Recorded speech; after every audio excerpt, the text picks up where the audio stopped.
Okay. Hi, everyone. I know we have a time limit because of the press avail with the Germans, so we will get to as many people as possible. I just have a couple of items for you at the top. Today, the White House Task Force on Worker Organizing and Empowerment, led by Vice President Harris as chair and labor and as well as chair and labor secretary as well as Chair and Labor Secretary Walsh as Vice Chair, released publicly the report it delivered to President Biden that includes nearly 70 recommendations to promote worker organizing and collective bargaining. The recommendations include ways to increase private sector workers' access to information about their existing right to join or organize a union, a hugely important issue for the president. The president accepted the recommendations, and as a follow-up, the task force will submit a second report to the president in 6 months, which will describe progress and implementation and contain additional proposals for further action. Also wanted to note that today the Secretary of Agriculture, Tom Vilsack, will be announcing that the Partnerships for Climate Smart Commodities program, in which the Department of Agriculture will invest $1 billion in partnerships to support America's climate smart farmers, ranchers, and forest landowners. So these funds will go to projects that promote farming, ranching, and forestry practices that either remove carbon from the atmosphere or cut greenhouse gas emissions. And the investment is the latest Biden administration initiative aimed at combating climate change with a goal to cut the farm sector's greenhouse gas emissions in half by 2030 and put the United States on a path to net zero emissions by 2050.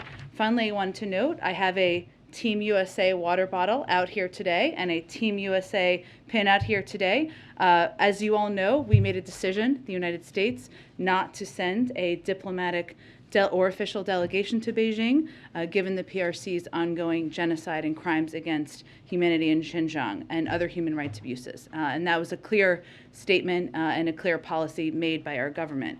But at the same time, we wanted to note Team USA has our full support. We're behind them. We're watching from home. We want to thank them and their families for everything they have sacrificed over the course of time. Lots of athletes to watch. I'll just give a plug because I'm an Olympics-obsessed person. Nathan Chen, we're going to watch him. Chloe Kim, Michaela Schifrin, you've got lots of more chances. Anyway, we'll be rooting for our U.S. athletes, even as we made a very important statement about our concerns about Beijing's and the Chinese human rights abuses.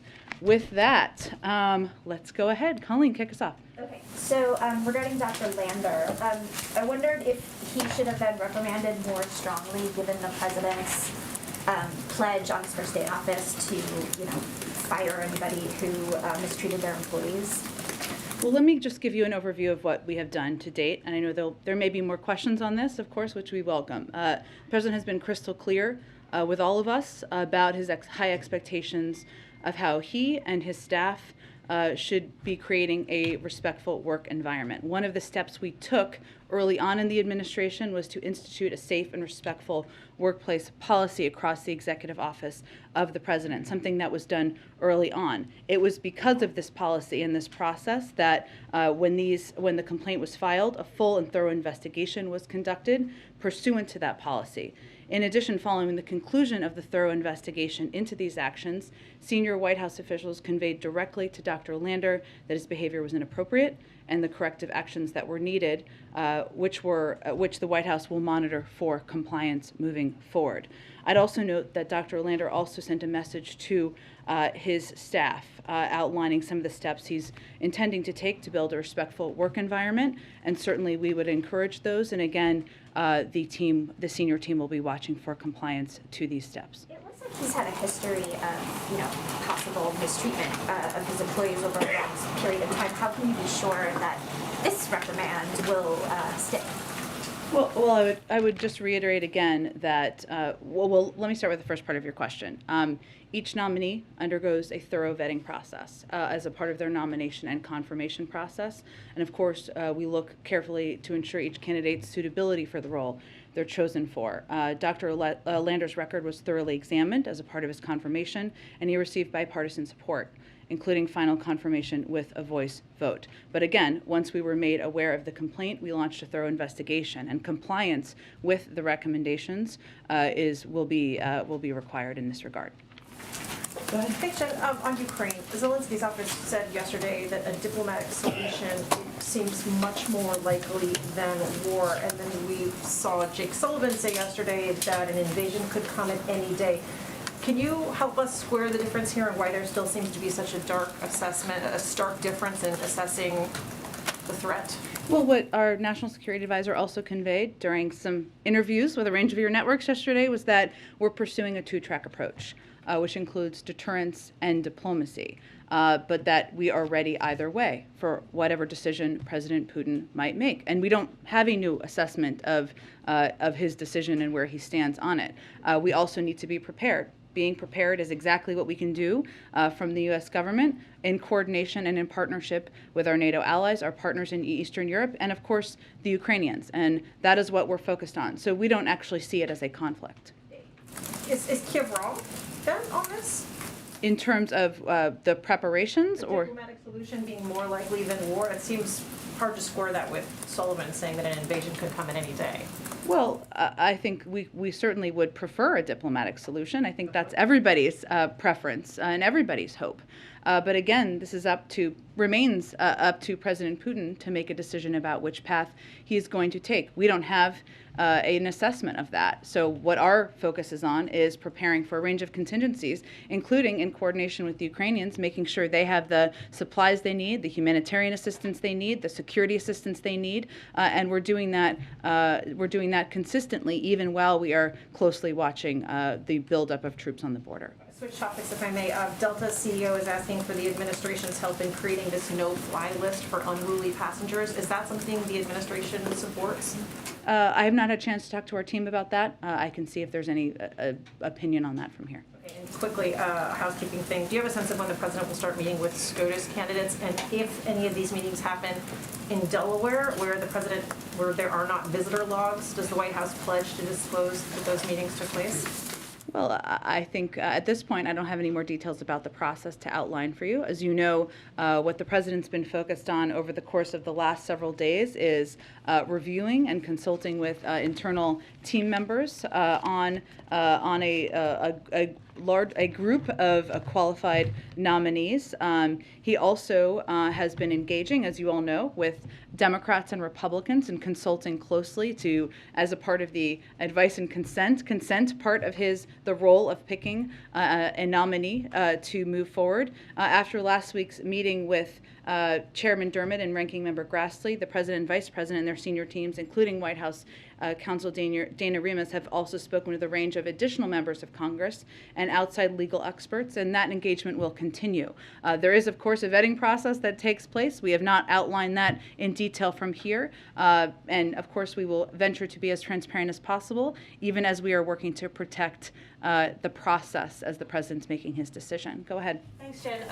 With the meeting today between the president and the German chancellor, does the president view Germany as a reliable partner on this issue when it comes to troop movements or sending weapons to Ukraine or talking publicly about sanctions? They've been much less aggressive than other NATO allies. Well, I'd also note that Germany is the second largest donor to Ukraine and Europe. The president has also noted, as we have noted, that different countries make different contributions. I think that the chancellor also did an interview with the Washington Post this morning where he spoke to that in more detail. We have a close, abiding, important relationship with the Germans. That includes having forces stationed in Germany, which has a huge strategic value to the United States. So today is an opportunity for the president to build on the relationship with the chancellor, to continue to build on the long and abiding relationship with the Germans, and we are united in our view of the actions, the potential actions of Russian leaders, and united in our efforts to hold them accountable. What what's your understanding about where the chancellor stands right now when it comes to including Nord Stream 2 in potential sanctions if Russia invades? They've really danced around that issue and haven't given a clear answer about whether they would in fact be willing to put that pipeline on hold. Well, I know you all will have the opportunity, I'm sure, ask him this question himself, and I, of course, don't speak for him. But what I can reiterate here is that we said we would work with Germany to ensure that Nord Stream 2 does not move forward should Russia invade, and that remains the position, agreed position.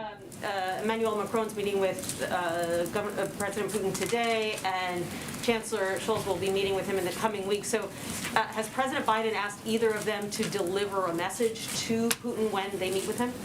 Well, I think it's important to remember that there are a range of different diplomatic talks happening at the same time through different formats. Some are leader to leader, some are through NATO, some are through the OSCE, and this is reflective of that, these conversations that are happening. As you know, the president spoke with President Macron yesterday, and of course that close discussion and coordination with a range of leaders is part of how we're approaching this. But this is multi-layered diplomacy at work here, so, and we are also directly in touch with the Russians ourselves, so I wouldn't look at it through that prism.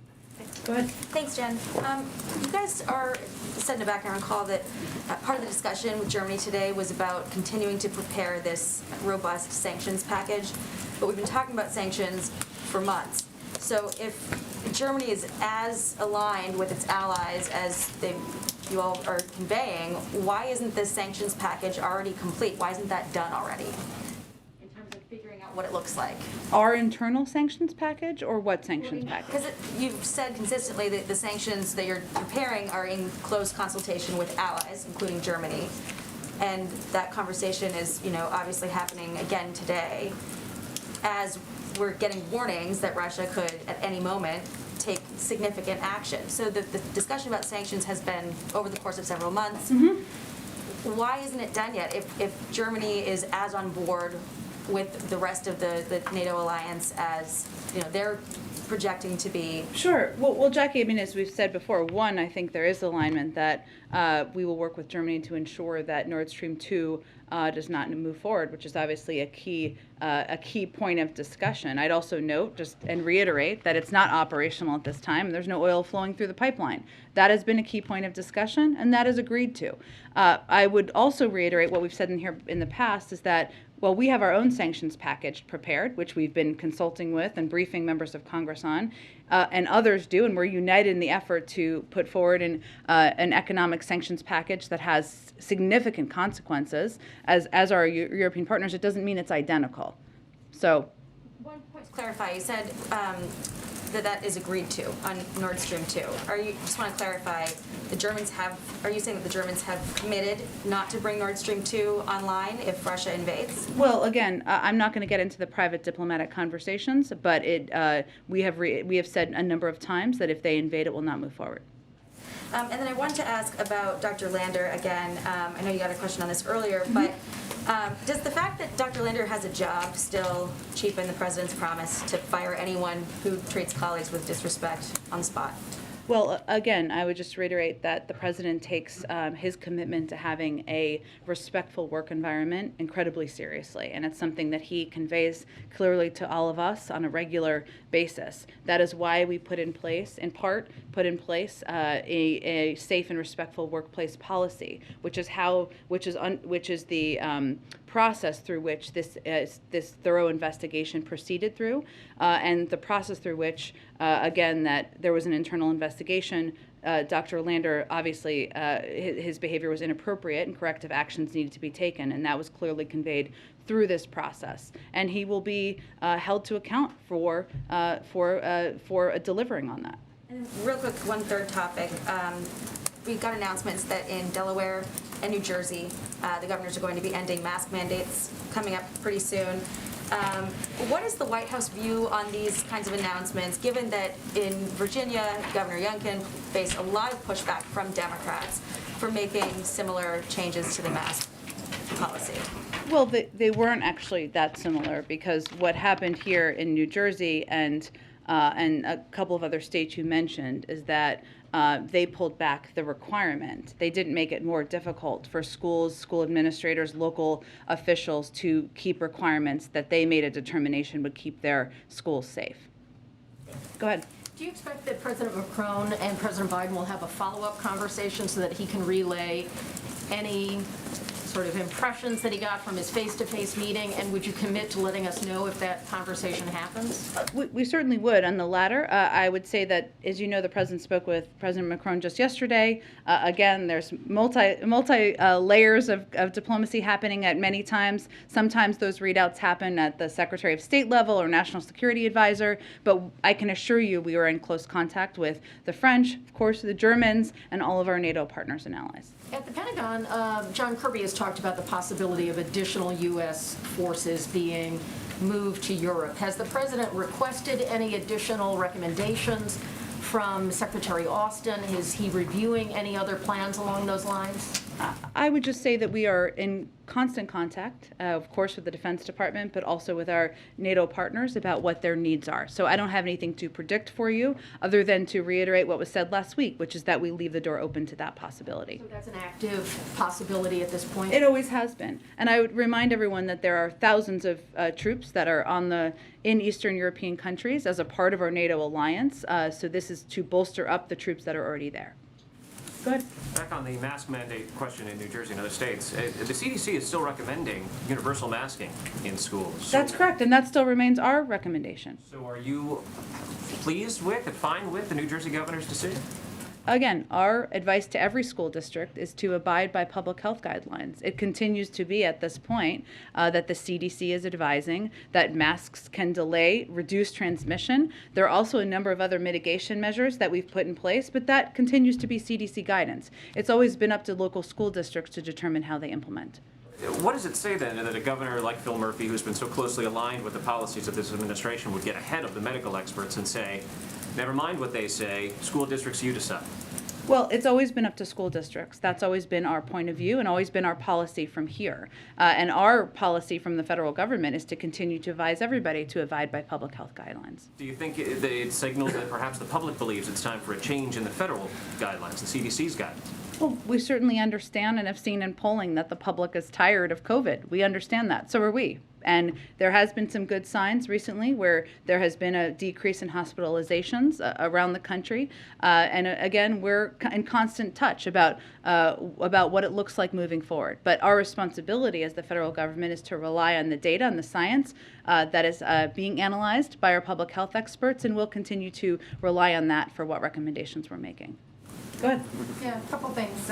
So we reported that U.S. officials are losing patience with the Chinese in these negotiations about them fulfilling their purchase commitments under the Phase 1 trade deal signed by Donald Trump. What is the perspective from the White House in terms of what can you do, and does the president intend to weigh in on this issue? Well, it's a good question, Andrea. I mean, as you know, they did not abide by their purchase agreements. We know that. Factually, we've seen that. This is really under the purview of the USTR and our trade representative, Catherine Tai. We remain in close touch with her about that, but I would really point you to them for any updates on the process. Okay, and then this situation in the Canadian, or in Ottawa, the truckers' protest, there does seem to be evidence that these truckers are getting support from conservative forces or right-wing forces in the U.S. Are you investigating that at all? Is there any kind of involvement of U.S. authorities in looking at those money flows going to these truckers, and are you concerned about it? Well, I would say a couple of things. This doesn't answer your question, but I just want to get this out there too on this particular topic, and then I'll come around, I promise. We have been engaged since the outset. Well, some of it hopefully answers your question, I should say, of the protests. There have been zero impacts to CBP operations, which is a question people have understandably been asking us. Some shipments were rerouted by our law enforcement partners to other points of entry due to road closures. Some shippers have had to reroute, but CBP has been in communication throughout to ensure shipments can be cleared and onto the normal routes. In terms of an assessment of any other engagement from here, we don't really have any update on that or any investigation to read out at this point in time. And then, the Federal Reserve nominees have run into a little bit of criticism from Republicans, in particular Sarah Raskin. Are you concerned that especially given the absence of Senator Lujan, are you concerned that you might not get all those nominees through and that you may have to withdraw Sarah Raskin? There's just been another dust up overnight. She is one of the most, if not the most qualified person to ever be nominated to this position. She just gave extensive answers at a hearing last week, and she would be someone the president would be proud to have in that role, as independent as it may be. So no, that is not an assessment or a prediction we're making. Go ahead. Jen, 2 questions for you. One, the Secretary General of NATO has recently talked about the possibility of a more permanent military presence in Europe in response to Russia. Where does the Biden administration stand on that issue? We've had a permanent military presence in Europe. You mean in addition? A longer term, more permanent presence in Europe. Well, we've always had one, but you mean a plussed up one? I would really point. The language that was used was longer term. Sure. Well, but we've always had one, so it's been very long term to date. But I would say if he is asking, and I have not seen his comments about increased plussed up presence in some of the places from U.S. troops that we've had, I would really point you to the Department of Defense. Obviously, we would be in touch with our NATO allies and partners about that, but that is really related to the aggression at the border that we're seeing in Ukraine. But there's been tens of thousands of troops in Europe for some time now. And just on the topic of masking in schools, if you could just clarify, I know you've talked about this a little bit already, do you think that at some point in the future, even if that point isn't now, it would be appropriate for there to be updated federal guidelines just to avoid confusion? I think the administration has been clear that on other issues there are sort of messaging issues that could have been a little bit more clear coming from the administration. So on this issue, do you think that that might be appropriate? Well, the guidance is very clear, which is that we recommend masking in schools. That is the recommendation from the CDC. It is also true that at some point when the science and the data warrants, of course, our hope is that that's no longer the recommendation, and they are continually assessing that. But the guidance is very clear. It is also true that it has always been up to local school districts to make determinations about how to implement these policies. Go ahead. Thanks, Jen. Just to follow on that, you had said that you guys are in constant contact with CDC about what it looks like to move forward.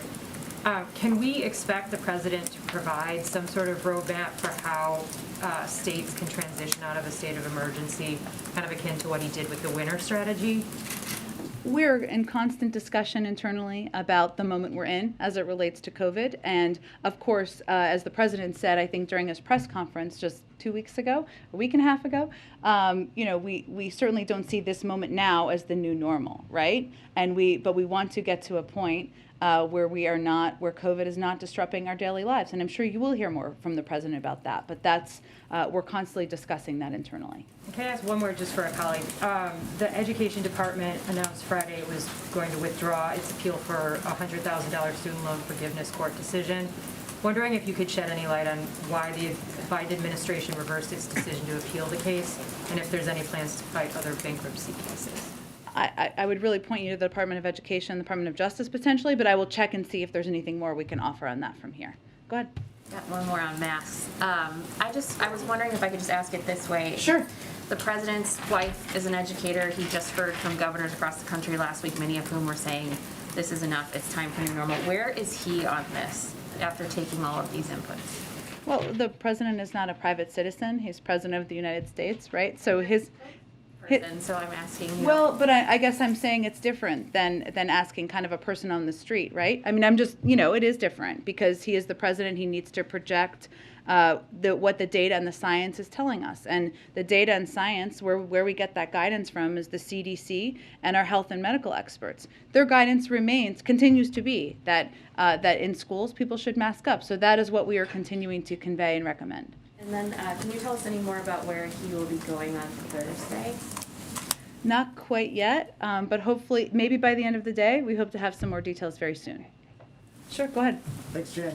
Going back to Dr. Landler, the investigation found credible evidence of multiple women having complained to other staff about negative interactions with him, with a pattern of abusive and disrespectful behavior.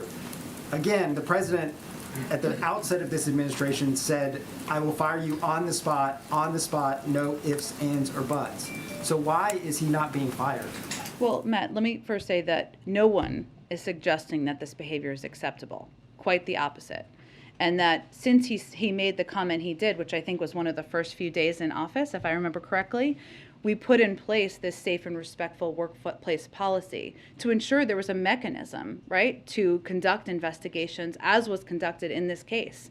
That can be thorough, that result in some actions and some steps. That's exactly what happened here. But again, this is not acceptable behavior. Dr. Lander is expected to comply, and he will be monitored for compliance because having a safe workplace environment is imperative to the president, the vice president, the first lady, the second gentleman, all of us who work here.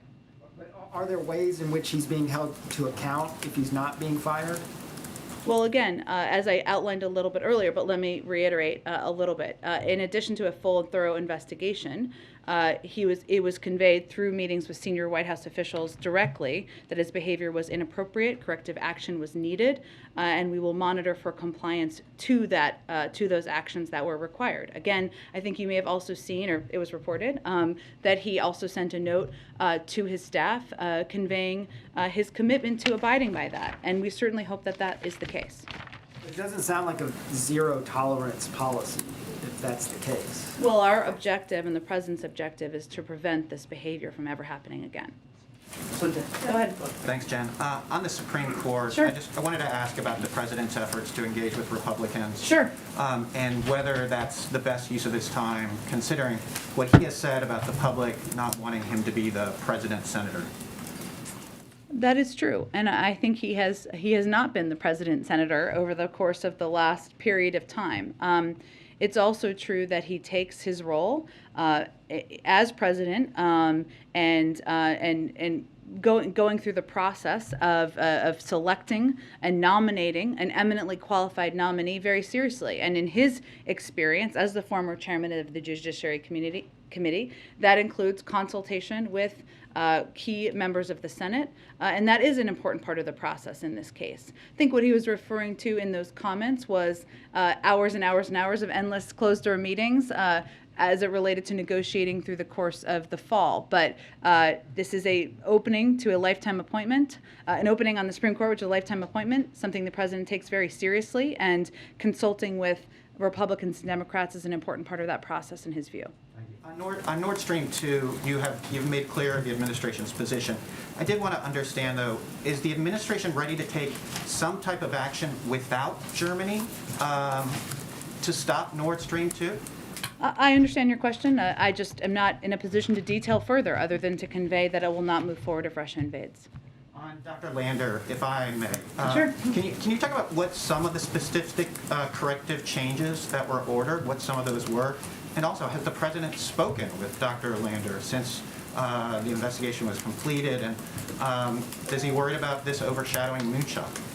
Well, I would say that the president's hope, all of our hope, is certainly that Dr. Lander will abide by making changes, that he will be held to account, to comply fully with the steps that needed to be taken. I can see if there's more specific details. I certainly understand why you're asking. But overall, it's ensuring that he is creating a work environment that people feel safe, they feel supported, and that is respectful. And that is the overarching policy that needs to be implemented moving forward. You saw him send a note to staff last week. Now it is whether he is implementing those policies moving forward. Have they spoken? I don't have any conversations between them to read out. Go ahead. Thanks. Just following up on a question asked earlier about what you said isn't a split between Ukraine's messaging and your guys' messaging on the risk of an invasion. Can you walk us through the communication strategy, like what you're trying to highlight here, the risk of invasion, and why you're trying to highlight it more strongly than Ukraine? Do you see it as, sounding the alarm more vocally? Is there an advantage that you see in sort of preventing Putin from taking any further steps here? Yeah, it's a good question, and I can't speak for the communication strategy of the Ukrainians. Only they can speak to that. But I can tell you that what we have been trying to do, we obviously have a range of information, a broad range of information that we have been able to gather here, and also through partnership with our our allies across the country. Our objective, as we talked about a little bit on Friday, is to deny Russia the opportunity to use some of the tactics, sometimes some of the lies that they have done in the past to justify an invasion of Ukraine. That's straight out of their playbook. We have seen tactics they have used in the past, where a few years ago, Russia's defense ministry falsely accused the United States of running a clandestine biological weapons lab in the country of Georgia, enabling their efforts to destabilize the Georgian government. They used to fabricate stories in Syria about how attacks on international aid convoys were undertaken by rebels or terrorists. We have undertaken an effort to, in some cases, declassify information, in other cases, describe in as great a detail as we can without putting at risk sources and methods what we're seeing, what information we're evaluating, so that it makes it more difficult for them to lay a predicate for invading Ukraine. So that is why we're doing it. I'd also note that a number of your news organizations, of course, have reporters near there who are seeing the troop buildup, right? So there is justification and validation from even that, but also from our partners around the world as well. Go ahead. Thank you, Jen. Senator Manchin expressed confidence over the weekend that reforms to the Electoral Count Act will pass. Would the president be supportive of signing reforms to the Electoral Count Act if they were to pass, or would he require that there be elements of the failed voting rights bill included in order to do so? Well, I would really point you to Senator Klobuchar, who is really one of the point people leading this effort. Obviously, we have said many times that the Electoral Count Act, while we support the effort, is not a replacement for voting rights legislation for a range of reasons. I know there's a lot of discussions on the Hill about what that may look like or what a final package. I can't outline that from here. China used a young Uyghur athlete to carry the Olympic torch during the opening ceremony of the Games in Beijing. What did the administration make of that, given the ongoing genocide against Uyghurs in Xinjiang? Well, I know that our UN ambassador, Linda Thomas-Greenfield, spoke to this yesterday. So let me reiterate what I thought were some very powerful comments, if I'm remembering. I know someone spoke to it, but I believe it was her, that we can't allow this to be a distraction from exactly as you said, the human rights abuses, the genocide that we're seeing in parts of China. That is why we did not send a diplomatic delegation, even as we're cheering for our U.S. athletes. Diplomacy is complicated, as we know, but we can't allow it to be a distraction from what we know is happening to many people in China. Go ahead. Just to reiterate, on Inauguration Day, President Biden said he would fire anyone that treated other colleagues with disrespect, talked down to someone, and he would fire them on the spot. No ifs, ands, or buts. So what is the White House's message to people that work in this building and throughout the federal government that took the president at his word and don't understand why Dr. Lander has not been fired? Our message, and thank you for your question, is that the president has crystal clear expectations with all of us about how we are to treat our colleagues, treat people who work for us, and that is what he expects for people across the building. It is because of those comments that he made early on, in part, that we put in place a safe and respectful workplace policy, that it was the mechanism for which this thorough investigation went forward. And it is based on that thorough investigation. From that came the meeting that Dr. Lander had with senior White House officials, where it was made clear what steps he was required to take, and that we will be complying and watching for compliance with those steps. And our objective is, of course, to prevent any of this behavior from happening again in the future. That's the overarching objective. Those weren't comments, those were a promise. Absolutely, that's why we put in place a policy to ensure there is a mechanism for investigating and a mechanism for preventing this type of behavior from repeating itself. He promised to fire people that did this, and he hasn't fired. The individual the White House found violated what he said. I understand it, and again, let me just reiterate, nothing about his behavior is acceptable to anyone here at all. Quite the opposite. Let me be clear about that. But there is now a process in place that was not in place at the time to evaluate and determine what the steps should be taken in the event that any behavior like this occurs to prevent it from happening in the future. That is exactly what happened in this case. The federal employees shouldn't expect that people will be fired if they treat colleagues with disrespect. Again, I think I've outlined very clearly what the process was. Go ahead. Two questions for you, excuse me. It's more than that. I think it's clear that we put in place a process, an internal process, to ensure that there was a thorough investigation, that it was evaluated, that steps were taken for this individual, Dr. Lander, to meet with senior officials, to make clear that there were requirements that would be put in place, and he was expected to comply with them to prevent this behavior from ever happening again. Go ahead. Questions. First, on Senator Manchin, on Build Back Better, he's reiterated again his view that that structure is done. And he said he wants regular order for any pieces of that will move forward. That means potentially weeks, hearings, all of that. Is the president on board with that idea of hearings, markups, and if not, what's his plan for elements of Build Back Better to move forward? Well, I can't speak for Senator Manchin. No, you're not asking me to, but what there is broad agreement on and support for is taking steps to lower costs for the American people, whether it's Medicare or whether it's ability to negotiate the price of prescription drugs, something broadly supported, whether it's lowering the cost of child care, elder care, making sure that the tax system is more fair. In terms of the mechanisms and the legislative process, I just don't have any more predictions for you in terms of how it will proceed. Jobs, a positive report on Friday by and large. Yeah. However, black unemployment is still twice the rate of white unemployment. What is the White House doing? What does the White House think needs to be done to deal with that, especially for black men?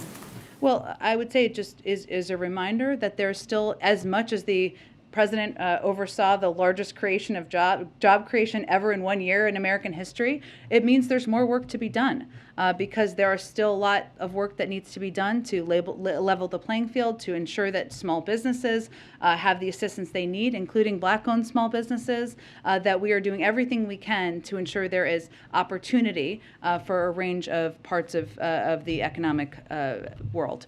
Go ahead. A few on the Supreme Court. Yeah. Congressman Clyburn says that the president will need bipartisan support for his Supreme Court pick, citing Senator Lujan's stroke and hospitalization.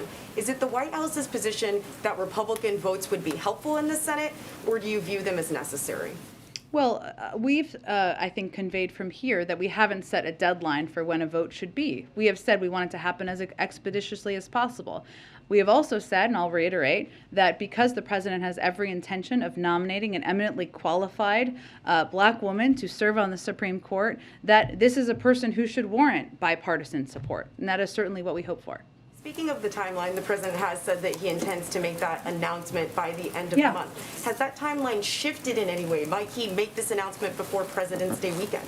I don't have anything. February is February, so I don't have anything to predict for you in terms of when in February, quite at this point, it will be. Go ahead. Yeah. If you don't mind. As far as where and when he could meet with the potential nominees, he's going to Camp David this weekend. Is the president going to meet with potential Supreme Court justices at Camp David this weekend? I don't have anything for you on the process of how the president will interview potential candidates. Go ahead. Does the White House have reaction to the death of the Navy SEAL candidate who died after completing what's known as Hell Week? And has the president spoken to his family, or does he have plans to? I don't have, not yet, Karen. We will check and see where that is at this point. Obviously, there'll be an investigation here. I'd point you to the Department of Defense for any specifics. As a starting point here, obviously, our heart goes out to the family members, the community, the friends, and we will look for more details to come out of an investigation. Would there be any thought given to re-examining that training as It's a good question. I would really point you to the Department of Defense, and the president would certainly look to his Defense Department and leadership to make any recommendations in that regard. Go ahead. Thanks, Jen. 2 questions. First, on the Olympics, does the White House agree with Speaker Nancy Pelosi that American athletes shouldn't speak out against Beijing for their own safety? Well, I know we saw those comments, obviously. I think they were last week, if I remember it correctly. The president's view is that, first, we support our athletes 100%. Yay. All athletes have the right to freely express themselves. And that is the case in Beijing at the Olympics. It is the case anywhere. They will make those choices as individuals. It's the responsibility of China to live up to its own obligations to maintain a safe environment for all athletes at these games. The world will be watching, but we leave it up to individuals. We certainly support the right to peaceful protest. On the First Lady's comments this morning about, she said she conceded that free tuition for community college is dead, it's out of Build Back Better. I'm wondering kind of what was the thought about having her give that message? Is the White House trying to restart negotiations on Build Back Better? Was there some sort of underlying intent to have the First Lady come out and say that this morning? I think it was speaking from her heart about her view that free community college would benefit kids, young people, level the playing field across the country. It's something the president agrees with. I think you all have seen many, many iterations of the Build Back Better legislation or options in recent months. It hasn't been in there in a while, so I think she was speaking from her heart about how beneficial she thinks that funding and that support would be. Go ahead, April. Jen, two topics. One, recently a black man was killed in Minnesota over a no-knock warrant. Has the White House taken note of this? And does this bring afresh the renewed call for this executive order, this police reform executive order, as well as the standalone pieces that are potentials on police reform on Capitol Hill? Absolutely, and it should. Let me reiterate, because I asked a little bit about this morning as well.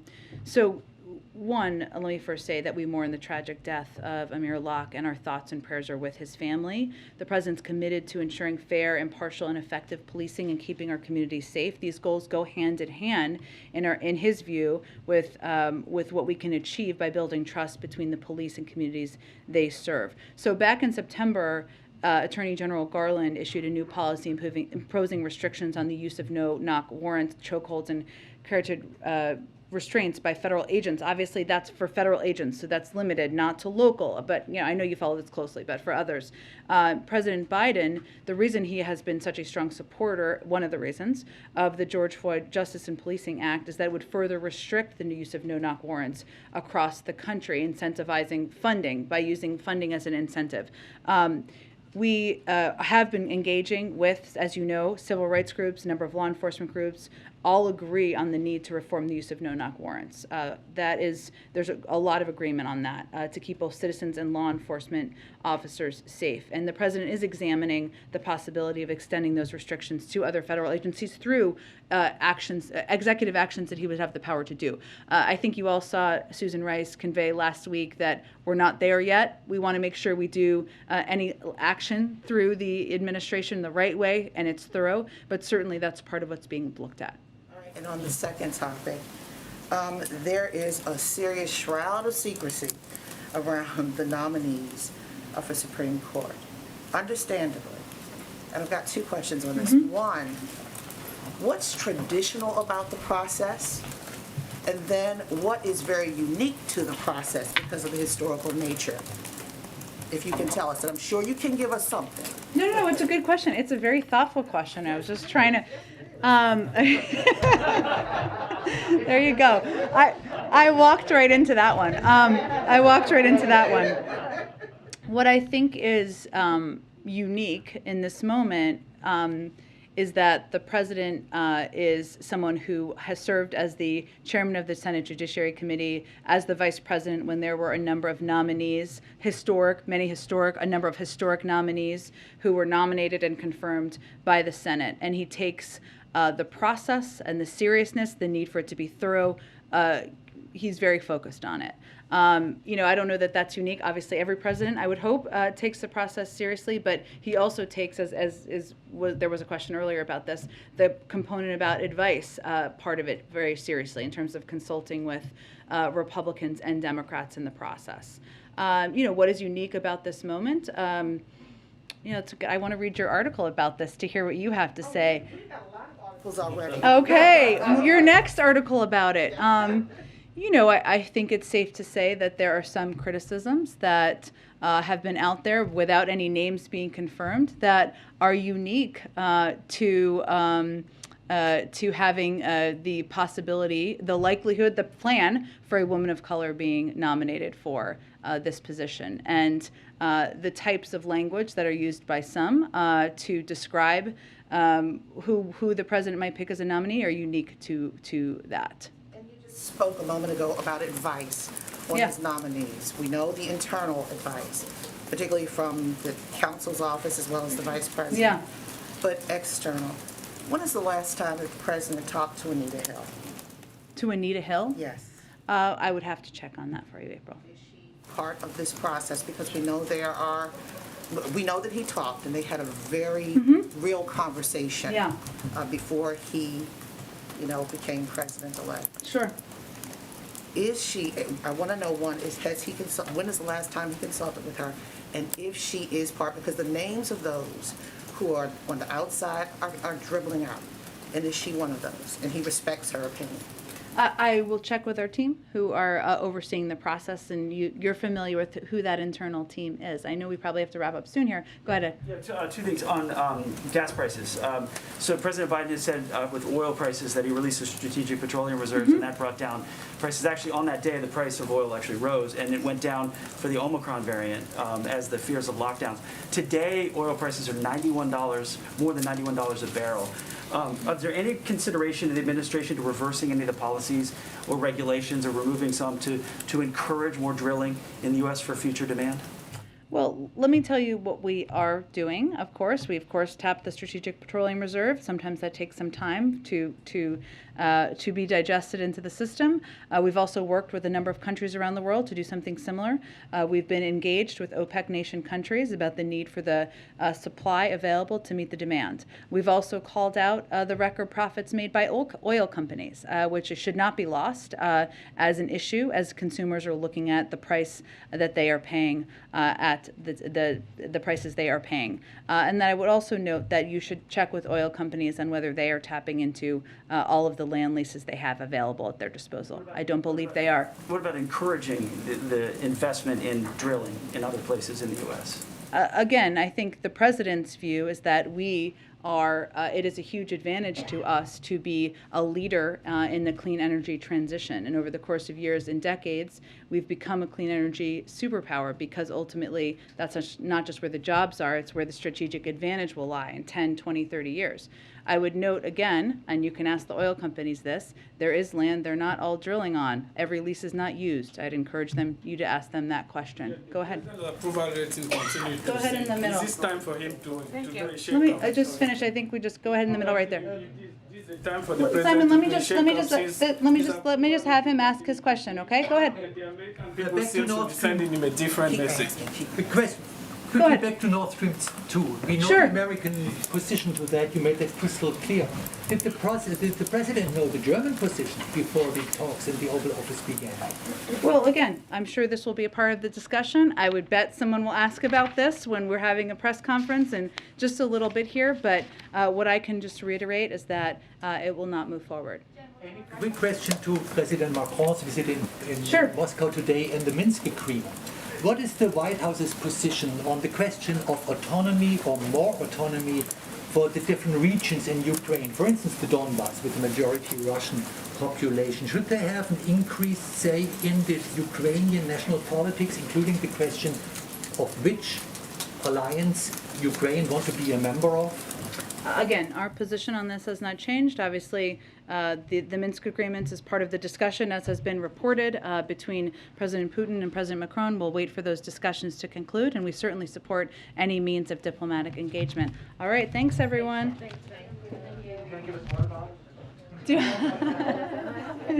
I have enough water in here for everybody. It's so large.